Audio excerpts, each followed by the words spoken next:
All right, so this video is going to be split up into probably 5 to 6 different sections to prepare you for the analysis of a ramjet, turbojet, turboprop, turbofan. Okay,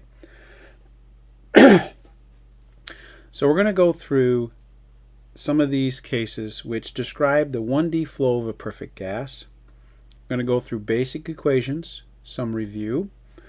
We're going to go through stagnation states, isentropic flow, the basic equations, and then we're going to get into air-breathing engine thrust derivation, what the equation is, and then the engine performance equations. So in this video, I'll have chapters listed in the description so you can click to each section that you're wanting to listen to again. So let's kind of look at some basic equations. Okay, so let's start first with a perfect gas or ideal gas equation. All right, which is P equals rho RT, or P specific volume equals RT. So P is pressure, rho is density, R is gas constant, and T is your temperature. Okay. Now R, you can find it's a constant for a perfect gas. You can look at a table, it'll give you the values, but it's also written between two different constants, Cp minus Cv. Okay, those are just constants that are given to a set of equations that I'm going to talk about here in a second. Again, those can be found in the tables. And you will see gamma a lot, which is Cp over Cv. Okay? So enthalpy, that is defined as H. And that could be for a perfect gas, Cp times the temperature, or you might see delta H equals Cp delta T. Okay? Now H is also equal to the internal energy plus the pressure over density, or internal energy plus pressure times specific volume. Now internal energy, U for a perfect gas is Cv times T, or you might see delta U equals Cv delta T. Okay, again, fundamental equations from thermodynamics for a perfect gas. Now let's look at Mach number, because that's used a lot. That is the speed at which you're moving over the speed of sound. Speed of sound could be written as A or C, depending on the book. And the equation for speed of sound is square root of gamma RT. All right, cool. Now, let's look at stagnation state.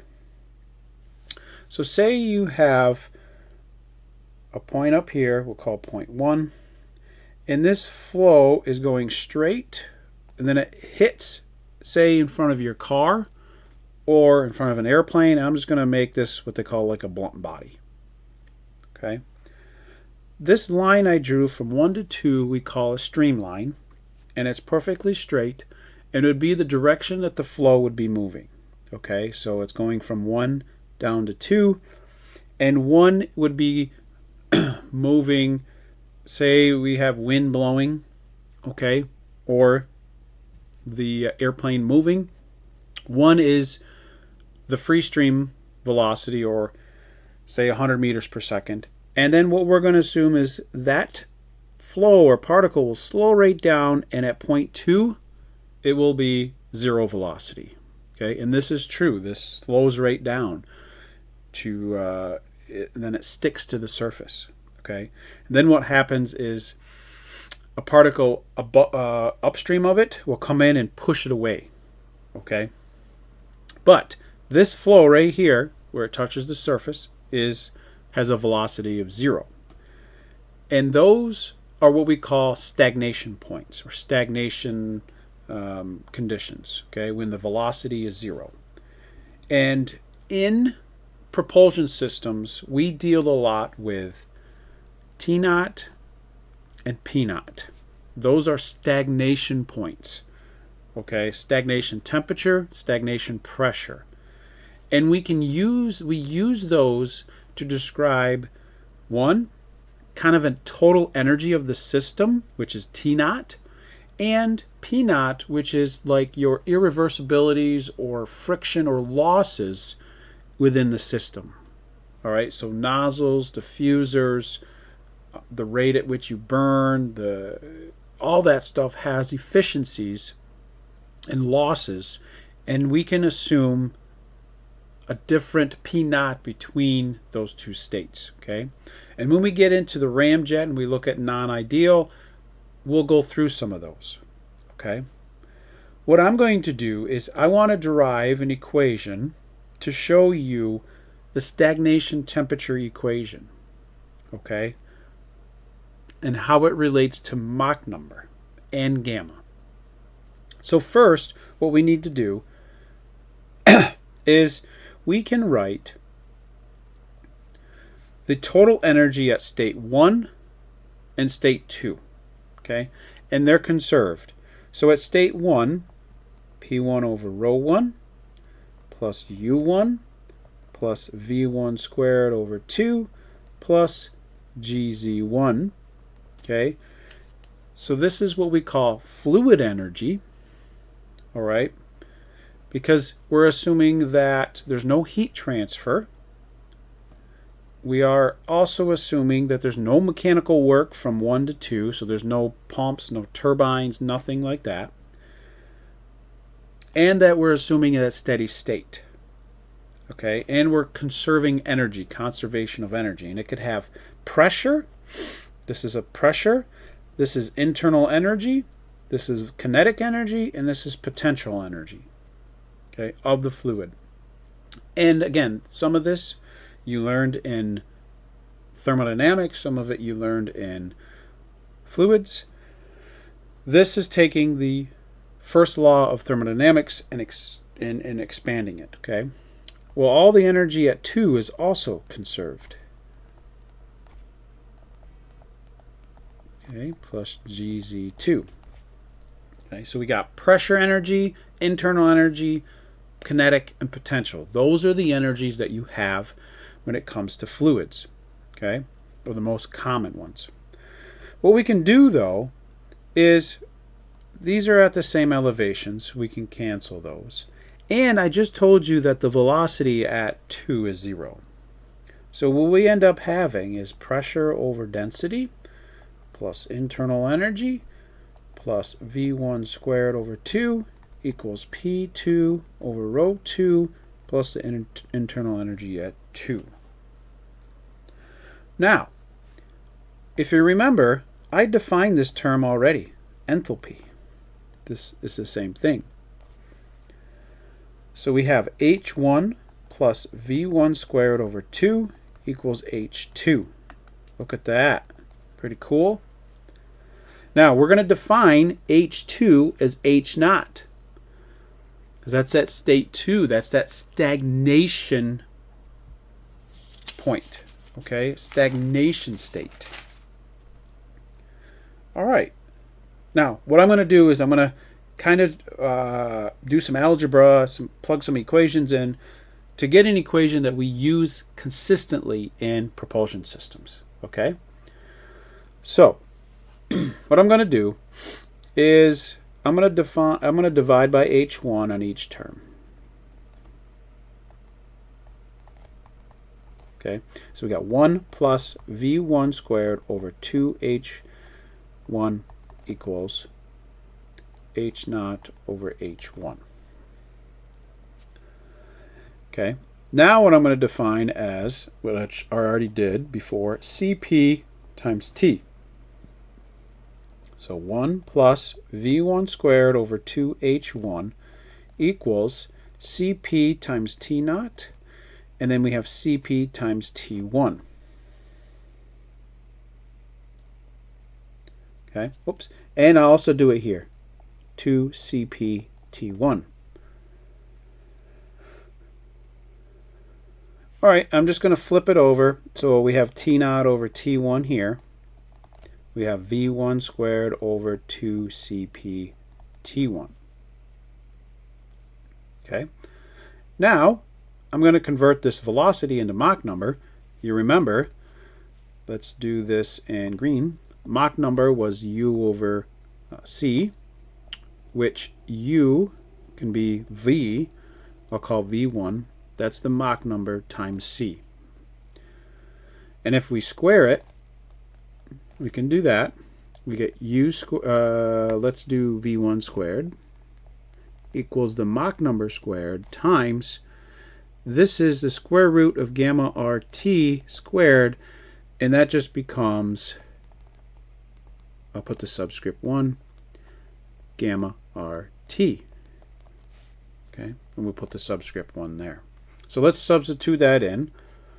So we got T naught over T1 equals M1 squared times gamma RT1 all over 2CP T1. Ooh, sweet. We can cancel these T1s.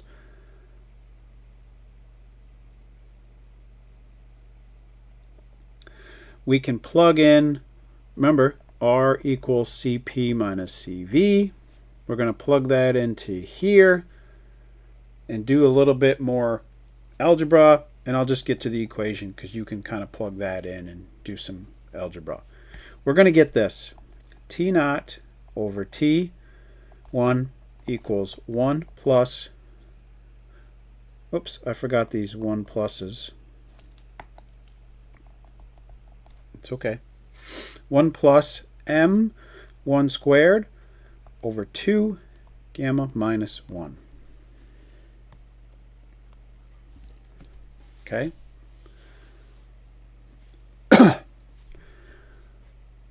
This equation relates the stagnation point to the upstream point with Mach number and gamma.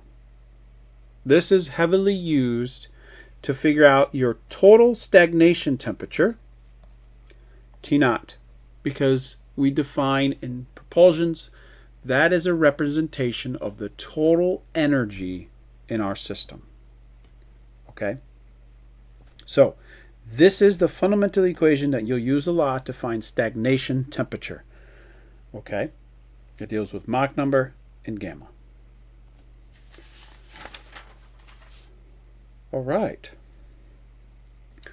Now, let's look at, before I get to that, let's talk about isentropic flow. All right. Now I'm going to do some derivation here in a little bit because I think it's useful to know where stuff comes from. Okay. Isentropic flow is the ideal case when we're dealing with fluid flow. Okay, we're assuming no losses.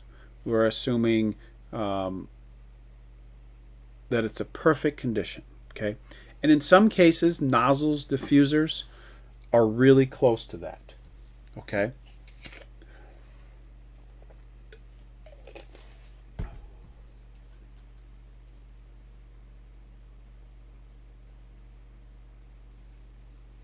So,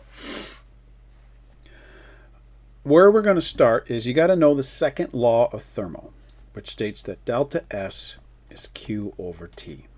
Okay, that's heat transfer over temperature. Okay, this is the second law of thermo, and it describes pretty much irreversibilities, okay, or what we call losses. So delta S is entropy,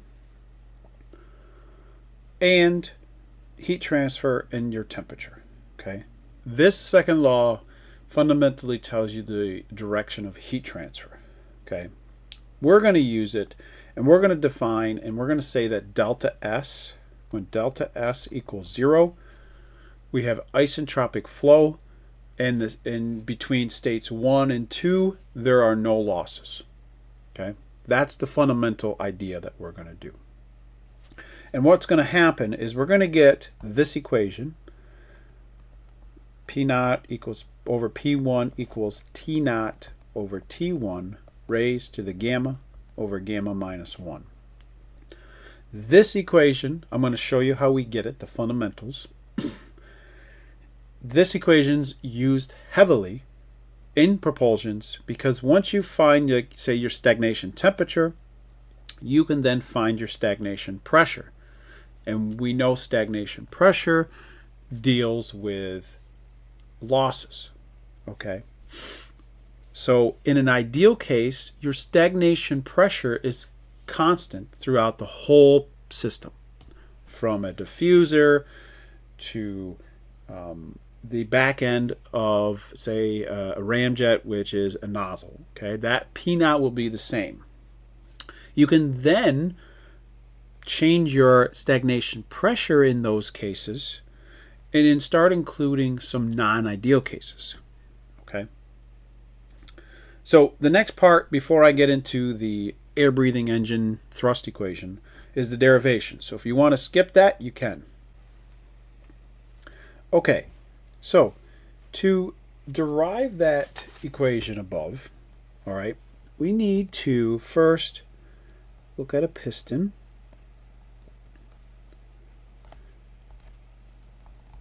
And we have a closed system. We have air inside. Okay. The gas is doing the work and it's going to expand outward. Okay. And it's going to change its volume from one state to the next. All right. So we have to write first the first law of thermal. In a closed system, and it's delta U equals Q plus W. Okay. And these are net values. Okay. So this is the system. So inside the dotted, and then these on the right of the equal sign are going through the boundaries. All right. The way I define work net is work in minus work out. That's how I define it. Okay. We don't have any work in, no mechanical work, so that term will go away. So you end up having delta U equals Q. I'm just going to get rid of the subscript minus W out. All right. What I'm going to do next is just solve for Q, which is delta U plus work out.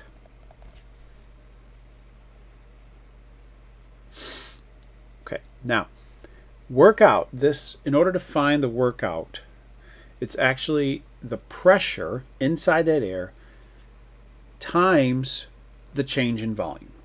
Okay, so this piston moves upward, it changes its position, it changes volume. If you know that change in volume and you know the pressure, that's your work. And I'm going to have to write it in terms of, or I'm going to write it in terms of a differential equation or derivative kind of things. So instead of keeping the delta, I'm going to do du. And this is going to be P times dV. Because we're going to have to do an integral. And we have to change those delta, those averages, to a single derivative d. Okay. All right, so now we have Q. What I'm going to do next is I'm going to plug in the second law of thermo, which is delta S equals Q over T for Q. So let's do that. So delta S times T is du plus P times dV. Oh. And again, I did this on purpose. I want to make sure that's going to be ds. Okay, because we're going to do calculus. We're going to take the integral, and this is the appropriate way to do that. All right, cool. Now, okay. So in order to get du into a temperature, we have to start with enthalpy, which is internal energy plus P times V. Then we're going to take the derivative, so dH, or small increment, du plus, then we're going to get this equation in terms of du. So we're going to take dH, we're going to say du plus d of P times V. So this was dH equals du plus dP times V. Okay, then it's plus P times dV. So that's the proper way to do try to convert this term into two terms. I'm going to solve for du.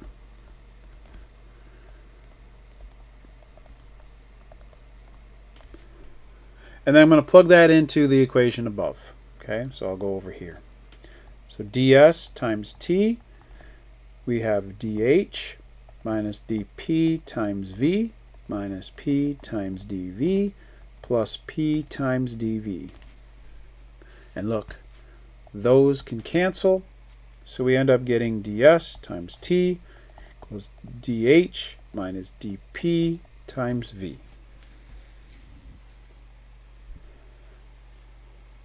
Now, we know that dH can be Cp dt. All right, so we're going to plug that in.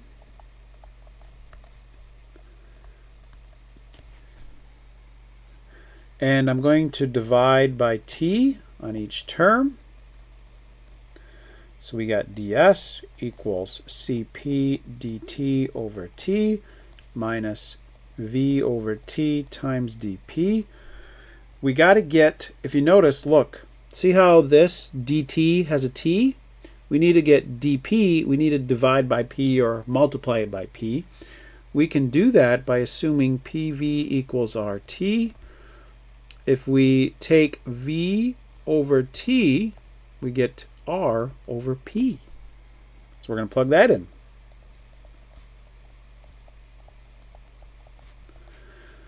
This becomes R, and then this is dP over P. Pretty cool. There's a lot of information. Let's keep going. We're going to now take the integral. Okay? So we end up getting S1 minus S2. This is Cp of ln of T2 over T1 minus R ln of P2 over P1. Okay, so we're integrating each term. That's pretty cool. Let me just get my notes here.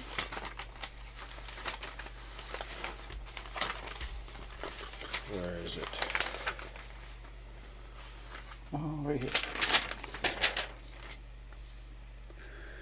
And way up at the beginning, we talked about how isentropic flow is ideal and the entropy change between two states is 0. So this term is 0. So we end up getting Cp ln T2 over T1 equals R ln of P2 over P1. I'm going to divide by R.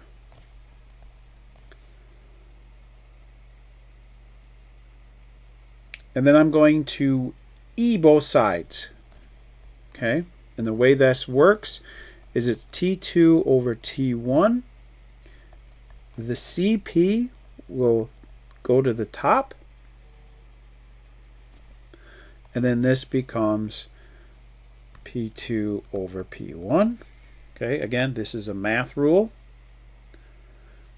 And now I'm going to define, like we did before, gamma is Cp over Cv, and R is Cp minus Cv. This equation, gamma over gamma minus 1, okay, which states that it's Cp over Cv, okay, and now we have gamma minus 1, which is Cp over Cv minus 1. Okay. Which, oh, sorry. Which, if I go over here, CP, and this would be CV times CP over CV minus CV. The CV's cancel, and you get CP over R. And look, that's that. So this equation becomes T2 over T1 raised to the gamma over gamma minus 1 equals P2 over P1. This is that fundamental equation I showed you above. Point 2, that's the stagnation. You can change those to T naughts. That's fine. All right, I hope this helps for the derivation, and we'll move on to the thrust derivation. Okay, now let's look at the thrust equation. Okay, and I'm just going to give it to you, and then we'll go through it. This is m dot E UE minus m dot A times U plus PE minus PA times AE. All right, and how do we get this? Well, let's pretend we have a jet engine.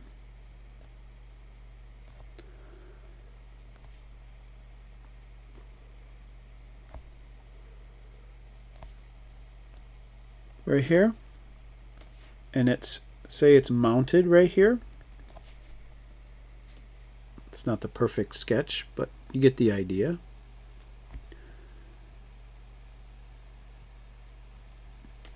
All right, we have air coming in, which I'll state is m dot A times U. So U, I'm going to assume now, is not internal energy, because you're going to see in propulsion books U is defined as velocity. And then you have a mass flow rate exit times UE. You have this pressure force, which is engage in the back. Okay, so this area right here at the exit, if you look at the exit pressure minus atmospheric, which is, this is gauge, P gauge, times this area gives you a force. Okay, and actually mass flow rate times U gives a force.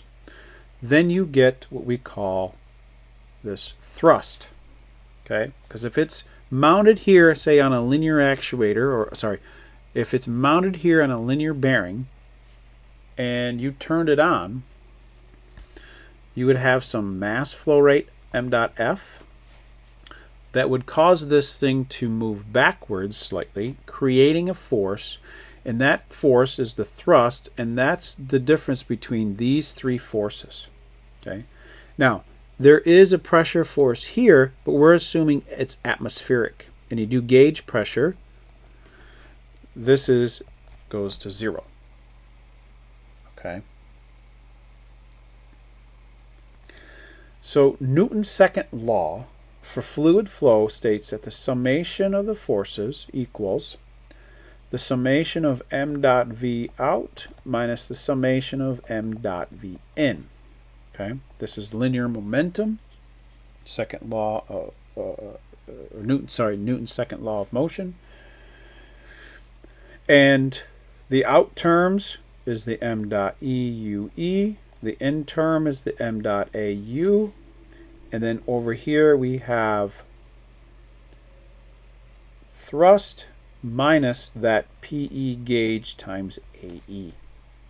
So you can now just rearrange, and you can see how that is your thrust equation. Okay. Now, if we do conservation of mass, okay, if we want to put a heading, this is linear momentum, or second law, momentum, Newton's second law. Conservation of mass states that the summation of m dot in must equal the summation of m dot out at steady state. So we have m dot A plus m dot F, that's the fluid, equals m dot E. We're going to define F as m dot F over m dot A.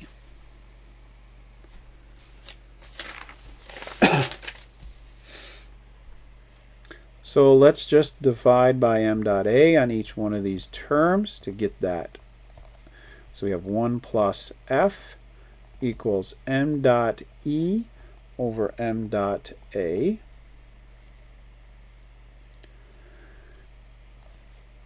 And then we have m dot e equals m dot a 1 plus f. I just solved for m dot e, and I'm going to plug that back into this equation up there. Okay, so we get the thrust, m dot a, then it's 1 plus f times ue minus u plus pe minus pa times ae. So we got in terms of what this F equation is, which is your fluid ratio based on your flow rate, mass flow rate coming in. Okay. Now, if you look, let's go back to this fundamental one up here, this box one.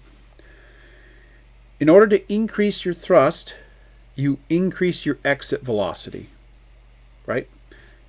And you increase your exit pressure. That's how you get more thrust. A lot of the times, we're going to assume that this exit pressure is atmospheric, so the exit velocity is going to be key. You never want your exit velocity to be below atmospheric because it will lower your thrust. All right, so this is your thrust equation, and next we'll get into some performance equations that we use. All right, so let's look at some engine performance equations.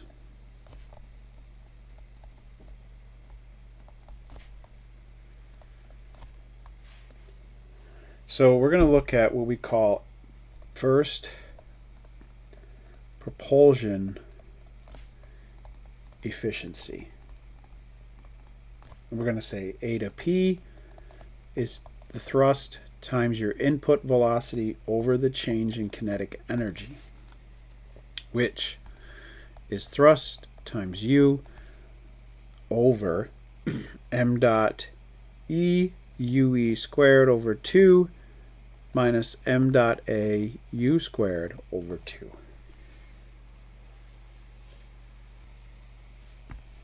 Okay, so what we can do is I'm just going to make the bottom a little easier. So I'm going to say thrust times your input velocity.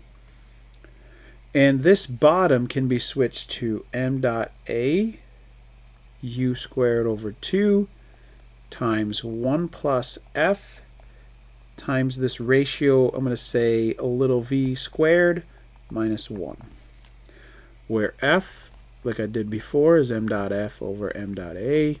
And this v is UE over U. Okay. Again, there's some algebra in there. Just it's the same. It works. Okay. This describes the propulsion efficiency of your, say, engine. Okay. It's your thrust, your input velocity over your changing kinetic. Okay, so propulsion, how much, and like thrust kind of energy. Okay, now the next one is what we call thermal efficiency. And we'll say eta TH. This is your changing kinetic over mass flow rate of the fuel times QR, which is your energy, your heat energy of your fluid. And this term here is what we define as energy consumption rate. Okay. And we can define this as A to TH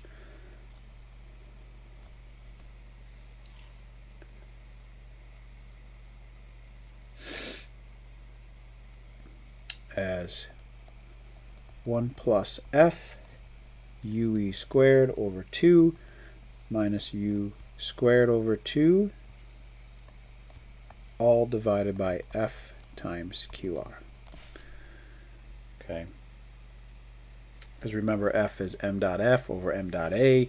Again, there's a lot of algebra from that equation down, but if you want, you can do that on your own. Okay. So this defines thermal efficiency. So it deals with your energy consumption rate. Okay. And then if you want to look at the overall efficiency, A to O, that is A to P times A to TH. So you have propulsion efficiency, which deals with thrust. You have thermal efficiency, which deals with your energy consumption for your fluid or your fuel. The overall efficiency, you multiply them. Another term we use is specific thrust, which is ST, which is T over m dot A, or you can do some algebra and you get this equation, U times 1 plus F, UE over U minus 1. And then you can get this thrust specific,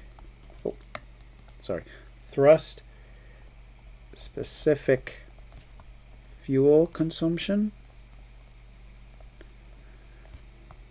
which we call TSFC, which is m dot F over the thrust, or F over ST.